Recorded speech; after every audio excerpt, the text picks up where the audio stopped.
Tere! Mina olen Merike.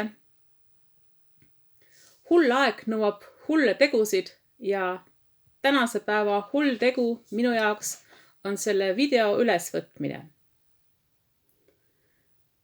Mulle meeldib oma vabal ajal teha käsitööd. Ma teen seda igal pool, toas kui õues, kodus kui reisidele olles. Ja ma tahaksingi seda ka teiega jagada.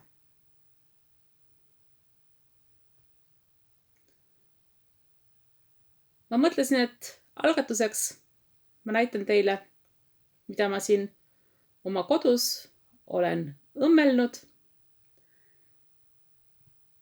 Me oleme ühes 70. aastatel ehitatud ja pigem sellises moodsas kivikastis ja ma püüan seda kõikide võimalike vahenditega hubasemaks muuta. Ja meie tänane väike reisike algabki esimeselt korruselt. Head vaatamist!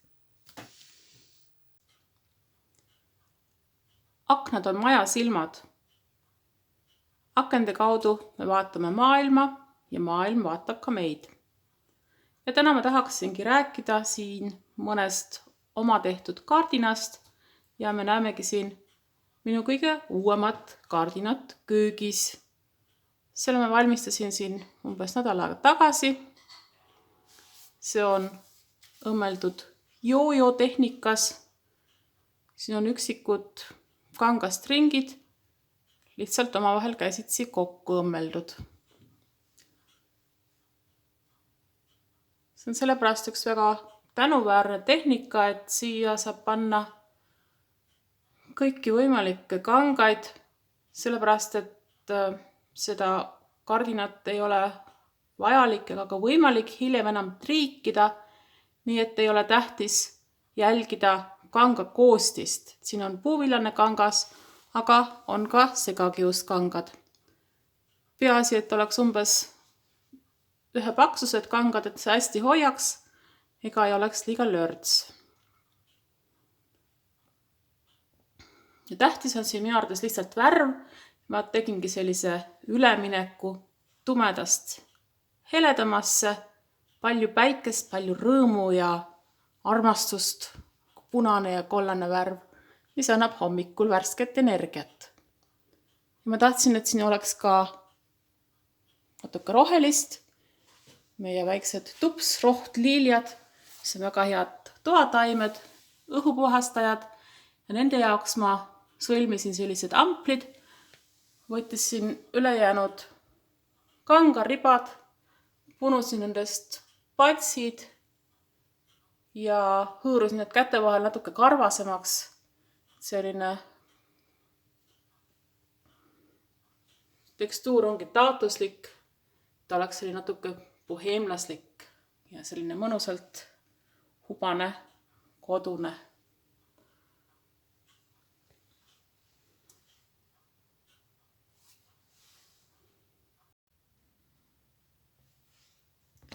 Ma näitan nüüd, kuidas sellist joojot tehakse. On olemas ka sellised tööriistad, abivahendid, millega joojot saab teha, aga võib ka teha lihtsalt taldrikuga vastavalt enda vajalikule mõõdule. Kõigepealt me joonistame kangale siis selle taldriku suuruse ringi ja lõikame seejärel selle ringi kangast välja. Ja kui see on tehtud, siis võtame selle ringi ja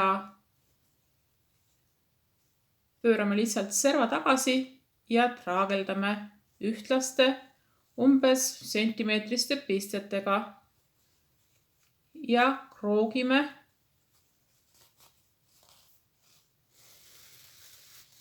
kokku. Keerame servad sisse poole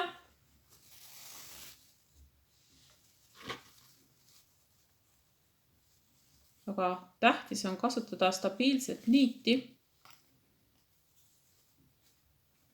või kahekordset niiti. Ja teeme siia ühe kindla sõlme.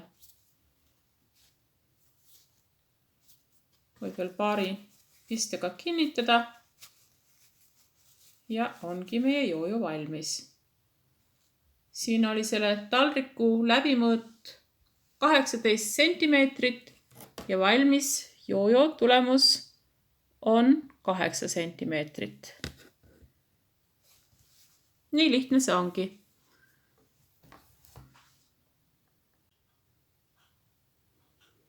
Me liigume edasi siis järgmise kardina juurde. Siin on veel väike tervitus ülestõusust pühadest.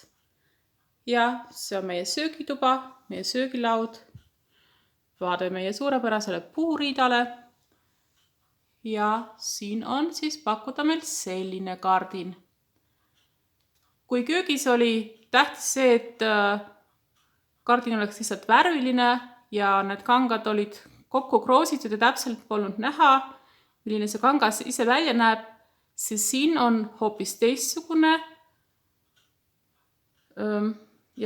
taktika.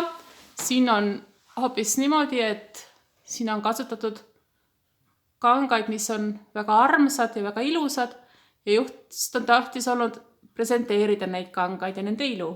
Siia on salvestatud ka mitmed ilusad mälestused, ilusad kangad, millest olid meie laste beebiriided või muud väikelaste tarvikud. Ilusad lapitöökangad, ilusad mälestused, näiteks ka selline paalipatika või selline kangas, mis meenutab merineitsit. Jälle selline paalipatika.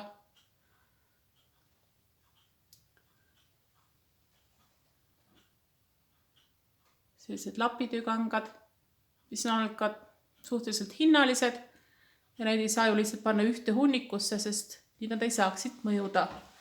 Ja siin on nad siis pandud lihtsalt raami ja raamiks on erinevad puuvillased ja linased kangad. Siin on värvilised kangad, nende mõõduks on umbes 6x6 ja ma arvan, et valgete kangaste mõõduks oli 20x20 ja need kangad on omavahel ühendatud kappõmblusega. Selle värvilise tüki ma lihtsalt õmblesin sinna valge kanga peale ja alt lõikasin siis valge kanga ära. Ja hooldus on pisut problemaatiline, loomulikult ei saa seda pesumasinasse visata, see läheks siis narvendavaks ja koledaks, aga ma arvan, et kui ettevaatlikult käsitsi pesta, siis on see täiesti okei. Ja siin on täpselt samas tehnikas tehtud veel selline väike aknapilt. Neid ma olen teinud ka kingituseks sõpradele. See on sama tehnika, lihtsalt väiksemad mõõdud ja ka lihtsalt sellest, et oleks rõõmu ilusatest kangastest. See on kinnitatud siin sellise puidust šašliki tikuga ja kleeprindiga lihtsalt akna peale. Ja siit avaneb vaade meie aiale. See on meie elutoaaken ja ka siin on see kardin päris napp. Meil on sellised rulood, et õhtul saab need alla lasta, et põhiliselt kardinat ei olegi vaja. Aga siin olen ma siis õmmelnud ühe kardina ja mul on meeles, kuidas Marja Mattiisen on ütelnud, et kangas, mis on pääsenud läpitöösse, see on jõudnud paradiisi. Minu arvates on see väga ilus mõte ja seda ma olen siin ka järginud.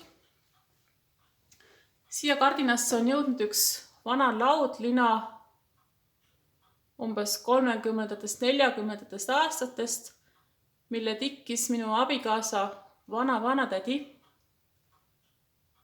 Ja selle jaoks ma lõikasin selle vana laudlina tükkideks.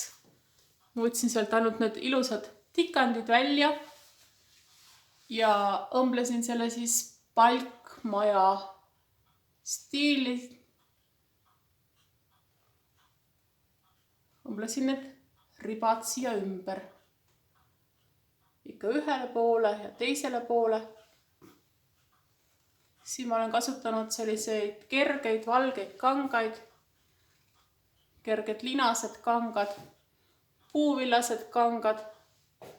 Ja ma õmblesin selle kokku overlock masinaga selleks, et säilitada see läbipaistvus ja transparentsus. Ja see kardin on ka väga-väga hästi pesus vastu pidanud, et ma arvan, et see ripub siin juba umbes 10 aastat vahelduva eduga. Ja minu arvates on see lihtsalt üks imearmas vana tikand ja on väga suur rõõm seda lihtsalt iga päev siin silma all hoida.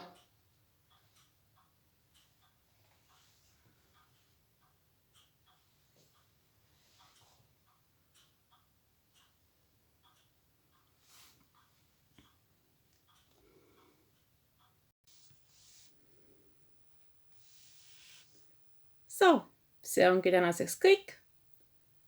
Meie 3 esimest peatust. Ma loodan, et see video meeldis teile ja äratas ka teis uusi ideid. Ma loodan, et te võtate selle sõbralikult vastu ja annate rohkem tagasisidet. Kohtumiseni!